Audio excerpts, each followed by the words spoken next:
एक बार की बात है, एक गांव में हरिया नाम का एक आदमी रहता था। वो बहुत ही बड़ा शराबी था। सुबह होते ही वो शराब पीनी शुरू कर देता था। पूरा दिन वो कोई काम धंधा करता नहीं था और बस शराब पीकर यहाँ वहाँ पड़ा रहता था। हरिया की पत्नी मीना बेचारी बहुत ही अच्छी और सीधी औरत थी। वो हरिया की शराब पीने की आदत से बहुत परेशान थी, क्योंकि हरिया ना तो काम करता, ना ही उसे बात करने की तमीज थी। मीना उससे बहुत ही दुखी थी, पर वो करती भी तो क्या।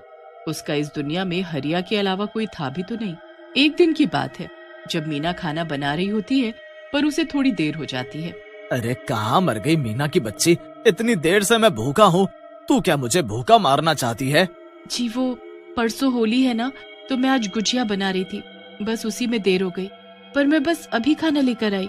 मीना फिर जैसे ही हरिया के लिए खाना लेकर आती है, हरिया खाना फेंक कर मारता है। मीना बेचारी सारी जल जाती है और रोने लगती है। हरिया घर में रखे रंग निकाल कर लाता है और बुरी तरह मीना के मुंह पर मलने लगता है। मीना बेचारी बहुत चिल्लाती है, मुझे छोड़ दो, नहीं नहीं नहीं खेलूंगी अब, मुझे छोड़ दो, मुझे छोड़ दो। हरिया मीना की एक नहीं सुनता। वो उसे बुरी तरह रंग लगाता ही रहता है और फिर उसे मारना पीटना शुरू कर देता है। वो मीना को इतना मारता है कि मीना का सर फट जाता है। मीना बेचारी चिल्लाने की खूब कोशिश करती है, पर उसकी आवाज घर के बाहर तक पहुंच ही नहीं पाती। हरिया मार पीट कर शराब के नशे में बेहोश पड़ा रहता है। मीना भी बेचारी उठने की हालत में नहीं होती। उसके सर से खून बहता रहता है। अगले दिन जब हरिया को होश आता है, तो वो मीना को देखकर घबरा जाता है। अरे ये तो मर गई है, अब मैं इसका क्या करूँ? इसकी लाश को कहीं ठिकाने लगाना पड़ेगा। हरिया मीना की लाश को उठाता है और उसे कहीं छुपाने की सोचता है। उसे कोई ऐसी जगह ही नहीं मिलती जहाँ वो लाश को छुपा सके। पर फिर उसे सामने होली की लकड़ियां इकट्ठी रखी हुई दिखती है। अरे वाह, ये बढ़िया जगह है। क्यों ना मैं मीना की लाश को इसी में छुपा दूं, किसी को शक भी नहीं होगा और आज शाम को होली के साथ मीना की लाश इसी में जलकर राख हो जाएगी। बस फिर हरिया ऐसा ही करता है। जब आसपास कोई नहीं होता, वो मीना की लाश को उसी लकड़ियों के बीच छुपा देता है और वहां से चला जाता है। अब शाम को लोग होलिका दहन के लिए वहां इकट्ठे होने लगते हैं। सब बड़े खुश होते हैं। सबके हाथों में जौ और गुलाल होता है। फिर थोड़ी देर में होलिका दहन होता है। किसी को इस बात का जरा भी पता नहीं चलता कि अंदर मीना है। लोग तो अपने मजे से खुशियां मना रहे होते हैं, नाच गा रहे होते हैं। सब एक दूसरे को बधाई दे ही रहे होते हैं कि अंदर मीना का शरीर जलना शुरू हो जाता है। अंदर मीना का शरीर जल रहा होता है और बाहर लोग होली की खुशियां मना रहे होते हैं। जब लोग खूब थक जाते हैं तो फिर अपने अपने घर चले जाते हैं और उनके जाने के बाद होलिका से चुड़ैल निकलती है।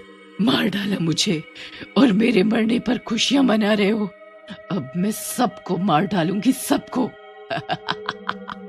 बस फिर चुड़ैल गुस्से में पागलों की तरह यहाँ से वहां गांव में घूमने लगती है। वो एक एक करके सबके घर के बाहर जाती है और खून से उनके घर के बाहर लिख देती है, अगर होली खेली तो मारे जाओगे। पूरी रात चुड़ैल यही करती है।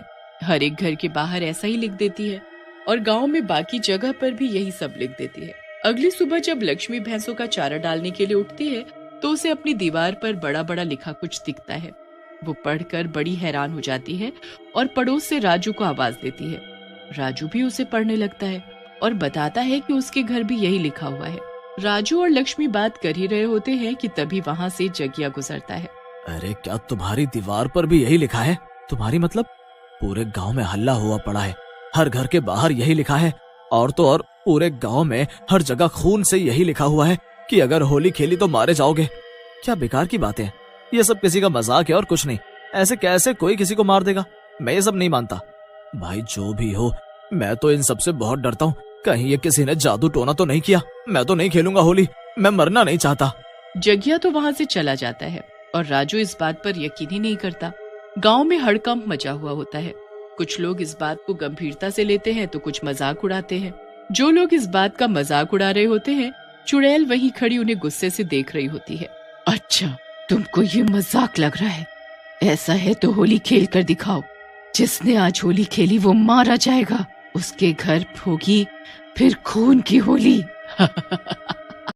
सबसे पहले राजू होली खेलनी शुरू करता है। उसने खूब दारू पी रखी होती है और वो अपने घर के आंगन में खूब चिल्ला चिल्ला कर अकेले ही होली खेलने लगता है। होली है भाई, होली है, पुराना मानो होली है। मैं तो खूब होली खेलूंगा भैया। जैसे अगर मुझे मारना हो तो मार कर दिखा दे। अच्छा, इसकी इतनी हिम्मत की होली खेलेगा? दारू पीकर पागलों की तरह होली खेल रहा है। इसको तो मैं अभी बताती हूँ, इसके साथ तो अब मैं होली खेलूंगी। राजू रंग उड़ा उड़ा कर होली खेल ही रहा होता है कि अचानक उसके सामने चुड़ैल आ खड़ी होती है। चुड़ैल के दोनों हाथों में रंग होता है। राजू चुड़ैल को देख उसे घूरने लगता है। चुड़ैल उसके मुंह पर बुरी तरह रंग रगड़ने लगती है। राजू अपने आप को छुड़ाने की कोशिश करता है, पर चुड़ैल उसे रगड़ना नहीं छोड़ती। मैंने बोला था ना, जो होली खेलेगा मारा जाएगा। फिर तेरी हिम्मत कैसे हुई आज होली खेलने की? अब तो तुझे इसकी सजा भुगतनी ही पड़ेगी।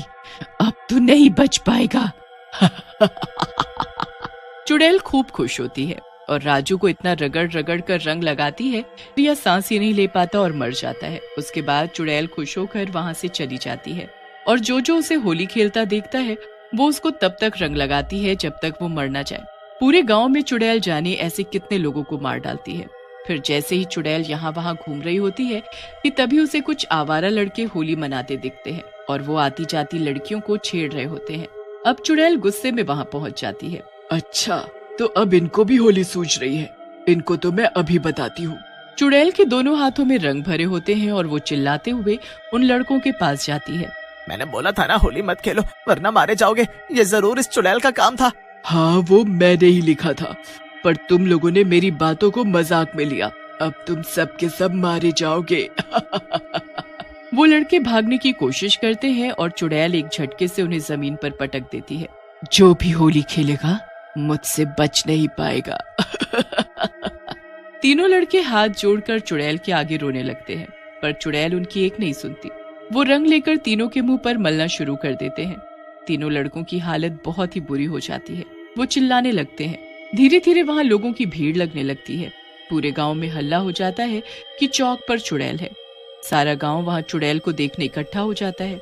चुड़ैल से लोग पूछने लगते हैं कि उसने पूरे गांव में क्यों लिखा और उसे होली से क्या दिक्कत है। मुझे होलिका में जलाकर मार डाला तुम लोगों ने, इस गांव के लोगों ने। अब मैं किसी को नहीं छोड़ूंगी। मैं उसी होलिका में अंदर जख्मी हालत में पड़ी थी। मैं इतना चिल्लाई पर तुम लोगों ने मेरी नहीं सुनी, मुझे जला दिया। हमें जरा भी अंदाजा नहीं था कि अंदर होलिका में कोई है, वरना हम ऐसा क्यों करते। पर तुम्हें उसमें डाला किसने? चुड़ैल ने फिर पूरी कहानी बताई कि कैसे उसके पति ने उसे मारा पीटा और मरा हुआ समझकर होलिका में छुपा दिया। उसके बाद वो गांव छोड़कर भाग गया। उसने सोचा मैं मर गई हूँ, पर मैं मरी नहीं थी। मुझ में सांसें चल रही थी, मैं जिंदा थी। मुझे तो तुम लोगों ने मार डाला। अब मैं तुमको कभी होली नहीं खेलने दूंगी, सबको मार डालूंगी। सच में तुम्हारे साथ बहुत बुरा हुआ है, हमें इस बात का बहुत दुख है। आखिर एक औरत के साथ इतना बुरा हुआ और हम कुछ न कर पाए। पर अब हम क्या करें बताओ? तुम जैसा कहोगी, जो कहोगी हम वैसा करेंगे। नहीं, जो होली मनाएगा उसे मैं मार डालूंगी। इतना कहकर चुड़ैल गायब हो जाती है।